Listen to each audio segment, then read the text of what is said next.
అతిపెద్ద అక్రమము అతిపెద్ద కుంభకోణాన్ని మీ ద్వారా ప్రజల దృష్టికి తేవడానికి ఈరోజు ఈ పత్రిక సమావేశం నిర్వహిస్తూ ఉన్నాం. విచ్చేసిన పాత్రికేయ మిత్రులందరికీ నమస్కారం, స్వాగతం. వాళ్ళ తెలంగాణలో రేవంత్ రెడ్డి గారి సకుటుంబ సపరివార అవినీతి కథా సినిమా నడుస్తూ ఉంది, కథా చిత్రం నడుస్తూ ఉంది. ఒకటి కాదు, రెండు కాదు, చెబుతూ పోతే ఎన్ని వస్తున్నాయంటే కుంభకోణాలు ఒకటి తర్వాత ఒకటి.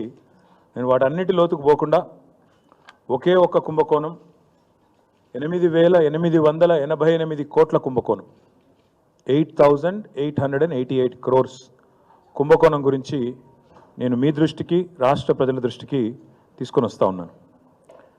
ఇవాళ రాష్ట్రంలో ముఖ్యమంత్రిగా రేవంత్ రెడ్డి గారు ఉన్నారు, మున్సిపల్ వ్యవహారాల మంత్రిగా కూడా రేవంత్ రెడ్డి గారే ఉన్నారు. పూర్తిగా పురపాలక శాఖ ఆయన ఆధీనంలో